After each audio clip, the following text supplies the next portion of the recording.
ดทรายคำเป็นคุ้มหนึ่งของบ้านหาดยื่นเมืองบริคันแขวงบริคำไซอยู่ห่างจากตัวเมืองปากสันไปทางทิศเหนือ41 กิโลเมตรมีที่ตั้งเรียบตามแคแม่น้ำเงียบทิศเหนือติดกับภูหัวเสือทิศใต้ติดกับห้วยสูบห้วยขี้เงือกและบ้านสมซื่นทิศตะวันออกติดกับหาดยื่นและบ้านทาเหือทิศตะวันตกติดกับเขตก่อสร้างเขื่อนไฟฟ้าน้ำเงียบหนึ่งมีเนื้อที่ทั้งหมด 878.2 เฮกตาร์มีพลเมือง289 คนหญิง145 คนและมี39หลังคาเรือนประชาชนหาดทรายคำได้ถืออาชีพเฮ็ดไร่เฮ็ดนาปลูกข้าวและหาปลาเป็นต้นต่อเฮ็ดสวนเลี้ยงสัตว์และค้าขายเป็นสำรอง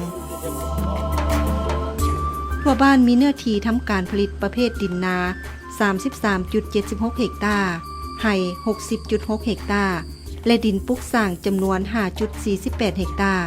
สัตว์เลี้ยงประเภทควายมี166 ตัวงัว155 ตัวแบ่20 ตัวหมู248 ตัวไก่713 ตัวเป็ด34 ตัวบ่มีสุขศาลาแต่มีหมอตำแยเพื่อช่วยเหลือแม่มารในเวลาเกิดลูก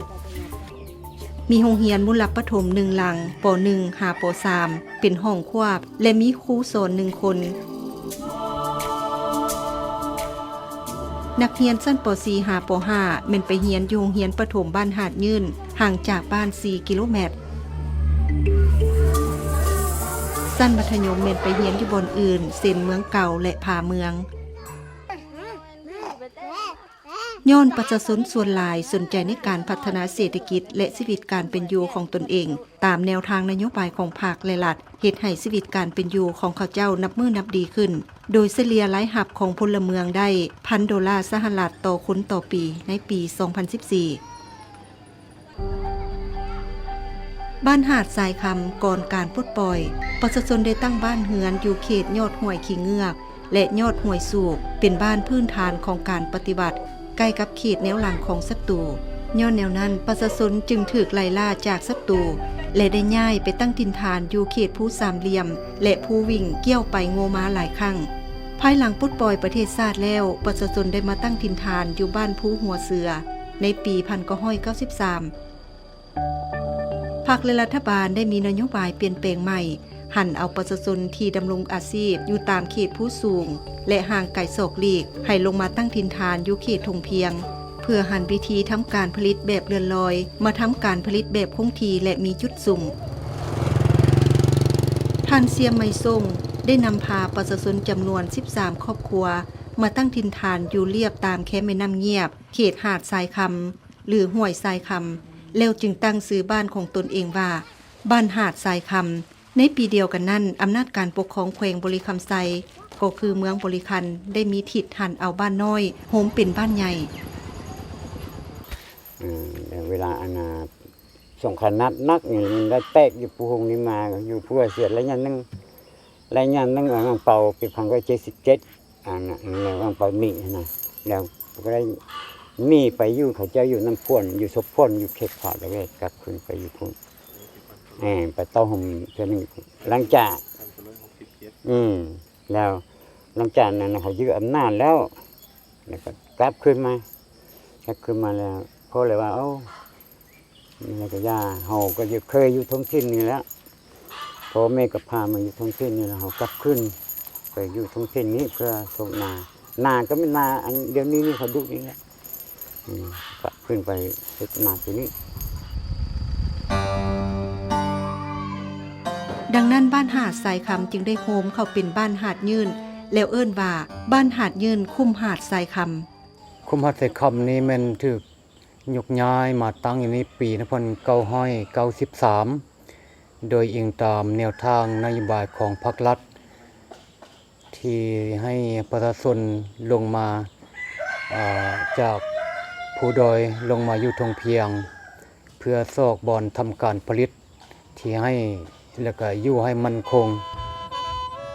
หาดทรายคำประกอบมี2เผ่าใหญ่คือเผ่าโมงและเผ่าไตในนั้นเผ่าโมงกวม92ส่วนห้อยเผ่าไตกวม8ส่วนห้อยส่วนเผ่าโมงประกอบมี5สิ่งซาวคือสิ่งทรงสิ่งล่อสิ่งทอสิ่งว่างและสิ่งย่าง การเชื่อถือแม่นเชื่อถือผีหรือว่าเชื่อถือผีบรรพบุรุษเป็นหลัก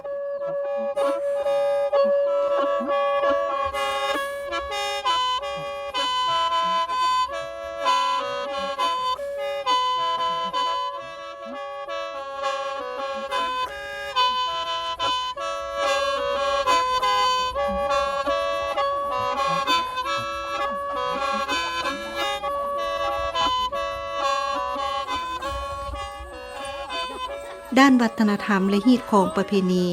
เผ่ามงคุ้มหาดทรายคำมีเครื่องนุงที่เป็นเอกลักษณ์เฉพาะของชนเผ่าตนเองเช่นผู้ชายและผู้หญิงจะนุ่งเครื่องที่ประดับด้วยเงินและลวดลายที่มีสีสันสวยงามรูปแบบเฮือนแม่นมักจะตั้งบ้านเฮือนเป็นเฮือนต่ำสั้นเดียวเฮ็ดด้วยไม้มุงด้วยใบข้อหรือกะฟ้าเฮ็ดด้วยไม้เหี้ยและมุงด้วยแป้นผ้าประเพณีบุญกินเจียงทุกๆปีพอมื้อขึ้น1ค่ำเดือนเจียงชนเผ่ามงทุกๆสิ่งซาวก็ได้พากันตั้งบุญปีใหม่ของตนขึ้นเอิ้นว่านอเปียเจ้าเพื่อไหว้ผีพ่อผีแม่หรือผีบรรพบุรุษซึ่งเป็นการเรียกเอิ้นเอาดวงวิญญาณบรรพบุรุษที่ได้ล่วงลับไปแล้วกลับมาคุ้มครองลูกหลานและรับเอาอาหารโดยเฉพาะก็แม่นผลผลิตในการเก็บเกี่ยวในท้ายฤดูกาลมาถวายให้ผีบรรพบุรุษนั่นกินพิธีกรรมในการไหว้ผีบรรพบุรุษมีไก่ต้ม1ตัวเจี้ยขาวแผ่นเงินแผ่นทองธูปไข่ไก่1หน่วยข้าวสาร1ถ้วยเหล้า3จอกและใต้เทียนหรือกระเตียงและเฮ็ดพิธีในหอไหว้ผีซึ่งเผ่ามงทุกคนจะมีหอไหว้ผีนี้ประจำอยู่เฮือนของตนเองในการลิ้นบุญปีใหม่จะมีการลิ้นมักคางและโยนมักคอนการลิ้นมักคางเป็นกีฬาชนิดหนึ่งที่จัดในประเภทกีฬาพื้นเมืองลาวซึ่งเป็นการลิ้นเคียงคู่กับบุญปีใหม่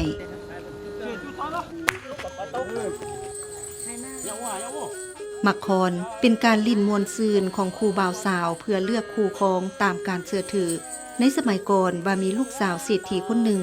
ที่มีความสวยงามที่สุดจนบ่มีไผกล้ามาลมแล้วจึงเกิดเป็นคนที่ขาดคู่ห่วมชีวิตมีเมื่อหนึ่งลาวได้ห้องให้ไปตามทางย้อนลาวมีแนวคิดต่ำค่อยน้อยใจต่อกับปัญหาดังกล่าว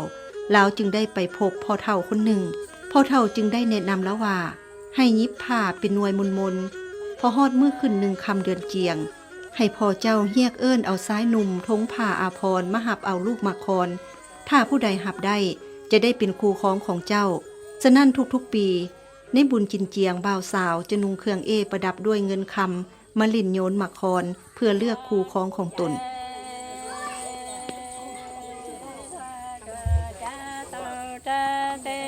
พิธีการสู่ขอเอาลูกไผ่ตามประเพณีแล้วการเลือกคู่ครองจะมีอยู่3ประเภทคือลักเอาแบบบังคับพากันเมื่อบ้านเจ้าบ่าวด้วยความพอใจและสู่ขอตามประเพณีขันมากขันภูมาแล้วมาขอหลังจากขอพ่อแม่ทางไพ่ยิ่งเห็นดีเห็นพร้อมเลยตกลงว่าขันเห็นดีแล้วเอาตามฮิตของเผ่ามงแต่เฮานี่เอามือคู่บ่ได้เอามือขี้แปลว่าลักษณะมือขึ้น2คำ4คำ6คำ8คำ10คำกายนั้นไปแล้วเพิ่นบ่เฮ็ดแล้วบ่ให้เฮ็ดแล้วพิธีกรรมการเกิดลูกตามปกติแล้วเมื่อเวลาเมียเจ็บท้องผู้เป็นผัวจะไปบอกแม่ย่าและหมอตำแยมาสวยภายหลังเกิดลูกแล้วผัวจะเอาหญ้าคามาปูพื้นเฮือนแล้วเอาสาดปกให้เมียนั่งและนางกำเป็นเวลา3วันเมื่อครบกำหนดเวลาแล้วผัวพ่อแม่อ้ายน้องจึงเฮ็ดขวนให้แม่และแอน้อยพร้อมทั้งตั้งชื่อให้ส่วนอาหารการกินของแม่ลูกอ่อนในระยะ1เดือนแม่นต้มไก่และข้าวอุ่นๆเท่านั้นส่วนพ่อมงส่วนหลายเกิดลูกอยู่วันเพศผู้สูงจะเกิดตามธรรมชาติมีผู้มาช่วยว่าซั่นซะเขาเอิ้นว่าบ้านเขาเอิ้นหมอตำแยเนาะในมื้อนี้หลังจากเกิดลูกแล้วจะกินหยังจะบำรุงรักษาอันใดส่วนพวกจุดพิเศษของส่วนพวกมงจะมียาที่ว่าดียาเมีย6-7ชนิด จะเพิ่นก่อนถือพาแล้วจะปลูกไว้เนาะยาชนิดนั้นน่ะมียาบำรุงเลือดบำรุงร่างกายยาไล่เลือดยารักษาสุขภาพให้แข็งแรงแปลว่าจะปลูกไว้ให้งามๆโลดแล้วก็ผู้เป็นผัวหรือว่าเขาต้องได้เลี้ยงไก่ไว้เลี้ยงไก่ประมาณ20-30ตัวนี่แหละแล้วหลังจากเกิดลูกปั๊บนี่จะฆ่าไก่แล้วก็ต้มใส่ยาให้กินรสแล้วก็ใส่พริกไทยใส่เพื่อบำรุงร่างกายมียาจะกินมื้อนึงนี่อย่างน้อยได้ไก่ตัวนึงต้องกินแต่ไก่ตลอดเลยไม่ให้กินสิ่งอื่นต้มไก่กินยาบำรุงอะไรเฮ็ดให้ผู้หญิงจะมีนมหลายเนาะแล้วก็สุขภาพของผู้หญิงจะสมบูรณ์ เวลามีการเจ็บปิ่นหรือสัตว์เข้าบ้านซึ่งเชื่อว่าเป็นลางไห้นั่นก็จะมีการเหยาเพื่อปิ่นปัวโดยมีเครื่องประดับของหอยาวคือข้องเล็กข้องทองหมากกระดิ่ง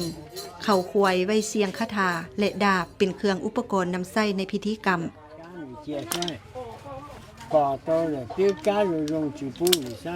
อยู่แล้วตัวงูเข้าเฮือนเนาะพลามที่สุดงูเข้าเฮือนหรือว่านกเบ็นไม้เข้าเฮือนอันนั้นมันเขาว่าแม่พี่พ่อพี่แม่นี่เขาเฮ็ดมาเขาฮู้ว่าครอบครัวเฮานี่บ่ฮู้ถ้าเฮาบ่ปัวแล้วจะมีการเจ็บกันตายแล้วเขาต้องเอาอันนั้นมาให้ฮู้หลังจากให้นางฮู้แล้วจะต้องไปเอาหมูเหยานี่มาเหยาเบิ่ง cái là rồi là vừa phố bờ là đàn niệm ra chỉ là đàn tin đàn cần ra tiếng ra chỉ là mà chỉ chuyện cái chỉ lo nè chỉ chim lo là mà ra là เมื่อพ่อแม่และญาติพี่น้องเสียชีวิตจะมีการคบงาน 3-4 วันตามประเพณีเวลาสงสการก็แม่นเอาไปฟัง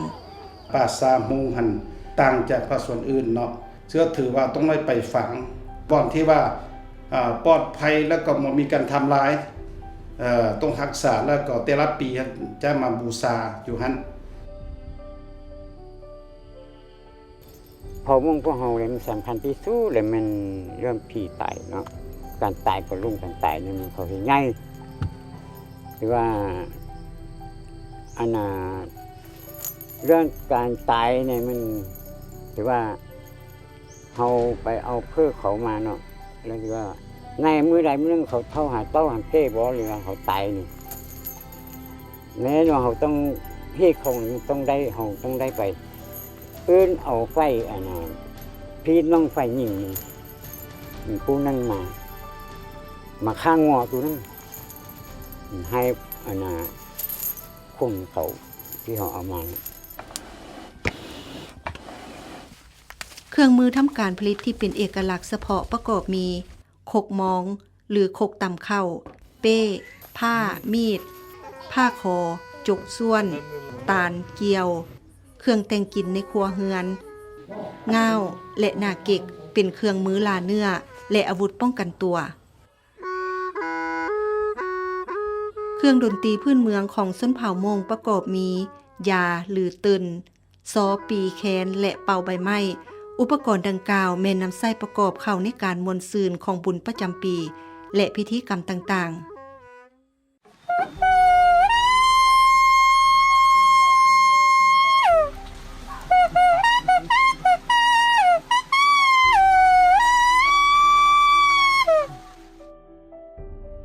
ดนตรีของชนเผ่ามงหันเป็นดนตรีที่เป็นภาษาดนตรีถ้าเขาพูดอันน่ะเป้าไปหรือว่าให้ผู้อื่นต้องเข้าใจว่าแม่นไปแสดงไปตามจังว่าตัวอย่างเป้าใหม่ๆนี่อันน่ะส่วนเผ่ามงจะทำหาเกียรติเยอะถึงภูเนาะเป้าสาวนะอยู่ฝากภูเบื้องนี้จะเป้าแล้วก็เข้าใจกันแคนมงเป็นแคนมันสิว่าเป็นเอกลักษณ์ของอันน่ะส่วนเผ่ามง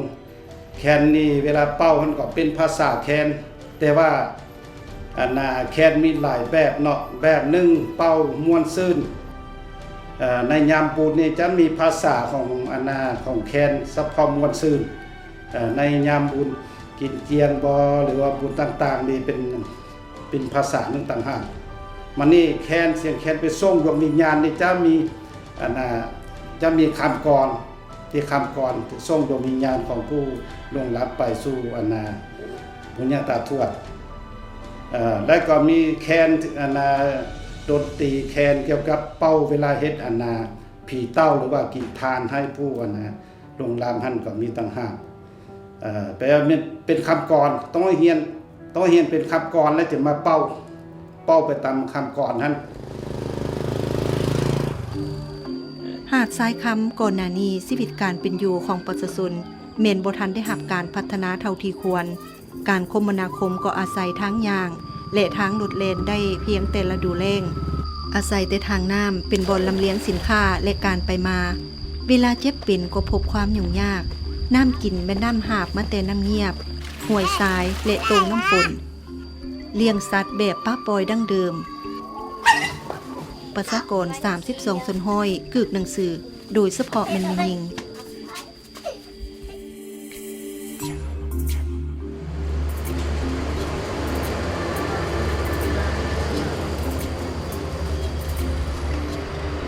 มฮอดปี 2013 รัฐบาลแห่งสาธารณรัฐประชาธิปไตยประชาชนลาวได้เซ็นสัญญาสัมปทานโครงการร่วมกับโครงการก่อสร้างเขื่อนไฟฟ้าน้ำเงียบหนึ่งซึ่งเป็นโครงการร่วมทุนระหว่างบริษัทคันไซบริษัทอีแกตและรัฐบาลลาวมีระยะสัมปทาน27 ปีเนื้อที่อ่างโตง 3,700 กิโลตารเมตรและมีจุดประสงค์เพื่อผลิตกระแสไฟฟ้ารับใช้สังคม290 เมกะวัตต์เริ่มดำเนินงานอย่างเป็นทางการในปี 2014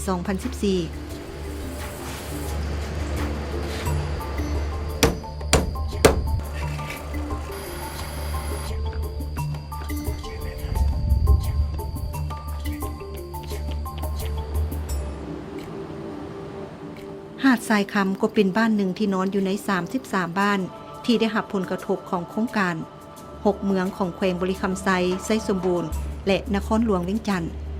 ภายหลังได้มีโครงการพัฒนาพลังงานสัญจรไฟฟ้าน้ำตกน้ำเงียบหนึ่งชีวิตการเป็นอยู่ของประชาชนก็ได้รับการพัฒนาดีขึ้นมีถนนหนทางสามารถเที่ยวได้ตลอดปีมีไฟฟ้าน้ำสะอาดได้สมไส้รับประกันความปลอดภัยของเด็กในการไปโรงเรียนสามารถลำเลียงสินค้าและไปมาหาสู่กันได้อย่างสะดวกสบายการขยายตัวทางด้านเศรษฐกิจแต่ละครอบครัวก็นับมือนับดีขึ้นเรื่อยๆมีกิจกรรมสร้างและหับต่างๆเช่นปลูกเห็ดเลี้ยงปลาเลี้ยงไก่เห็ดนาปลูกหญ้าอบรมวิชาชีพวัฒนธรรมและฮีตของประเพณีอันดีงามยังรักษาไว้หลายครอบครัวก็ได้หลุดพ้นออกจากความทุกข์ยาก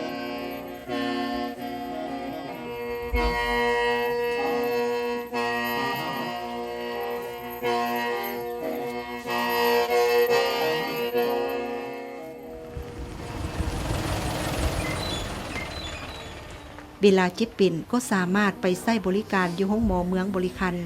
มีอสบ2 คนเหตุให้ชีวิตการเป็นอยู่ของแม่และลูกบ่เสี่ยงต่อการเสียชีวิตมาฮอดปี 2016 เด็กในเกณฑ์อายุก็ได้ไปโรงเรียนหมดทุกคนมีนักเรียนทั้งหมด67 คนชั้นประถมมี48 คนหญิง29 คนมัธยม19 คนหญิง12 คนครอบครัววัฒนธรรมมี23ครอบครัวครอบครัวปลอดยาเสพติด21ครอบครัวครอบครัว 3D 5ครอบครัวมีการเรียนประชาศึกษาสามารถประกาศเป็นบ้านจบชั้นประถมบำรุงได้รับทุนการศึกษาระดับสูงจากบริษัทจำนวน2 ทุนขอแสดงความยินดีต่อทางของการน้ำเงียบที่ให้ทุนการศึกษาให้แก่ข้าพเจ้าซึ่งน้องเองก็รู้สึกมีความภาคภูมิใจหลายเนาะซึ่งได้รับทุนการช่วยเหลือจากโครงการน้ำเงียบหนึ่งได้มาเรียนสถาบันแห่งนี้หลังจากที่มีโครงการของเขื่อนไฟฟ้าน้ำเงียบหนึ่งลงมาเพิ่นก็ได้เฮ็ดเส้นทางเข้ามาหาบ้านพวกเฮาถือว่าการไปมาก็พบความสะดวกจากนั้นทางโครงการเพิ่นก็ได้มีการส่งเสริมเป็นต้นก็แม่นว่า ทางด้านปรับปรุงชีวิตการเป็นอยู่การเลี้ยงไก่เลี้ยงหมู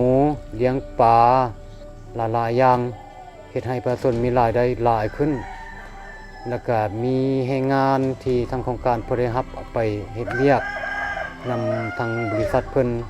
เฮ็ดให้ชาวบ้านพวกเฮานี่ก็ถือว่าหลุดพ้นออกจากความทุกข์ยากนี่หลายพอสมควรเฉลี่ยแล้วก็อยู่ในระดับ4 ส่วนห้อย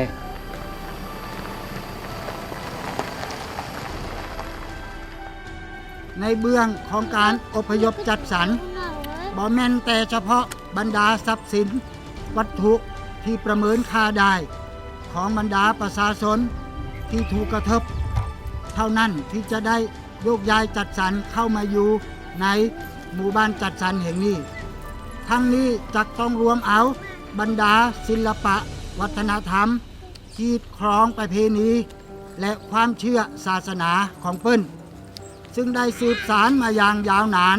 ก็เพื่อจะให้เป็นหลักประกันว่าบรรดาลูกหลานของพวกเจ้าเหล่านี้จะได้เติบโตขึ้นมาในชุมชนที่มีฮีดครองประเพณีศิลปะวัฒนธรรมความเชื่อถือเช่นเดียวกับที่บรรพบุรุษของเพิ่นได้สืบสานพัฒนามาอย่างยาวนานนับ100 ปีพันปี โครงการก่อสร้างเขื่อนไฟฟ้าน้ำเงียบนึงก็เป็นโครงการหนึ่งที่นอนในแผนบริมสิทธิ์ของรัฐบาลด้านแขนงพลังงานเพื่อผลิตกระแสไฟฟ้าส่งออกและรับใช้ภายในจำนวนหนึ่งแข่งบริคำไซพวกเขาก็ยังได้รับการพัฒนาพื้นฐานโครงล่างให้บรรดาบ้านที่อยู่ใกล้เคียงเป็นต้นเป็นบ้านท่าเรือบ้านหัดยืนเส้นหนทางระบบไฟฟ้าระบบน้ำกินน้ำใช้และการพัฒนาวิชาชีพต่างๆนอกจากนั้นพิเศษมันแข่งบริคำไซพวกเขาเป็นได้รับการพัฒนาเขตห้วยสูบซึ่งรัฐบาลได้รับห้องเป็นเขตยกย้ายจัดสรรของโครงการเพื่อห้องรับกับประชาชนผู้ที่ยกย้ายจากคุ้มหัดไซคำของแขวงบริคำไซและก็จาก4บ้านของแขวงไซสมบูรณ์ที่ได้รับผลกระทบจากโครงการจะยกย้ายเข้ามาอยู่และเป็นหมู่บ้านที่ได้รับการพัฒนาแบบเต็มรูปแบบของการพัฒนา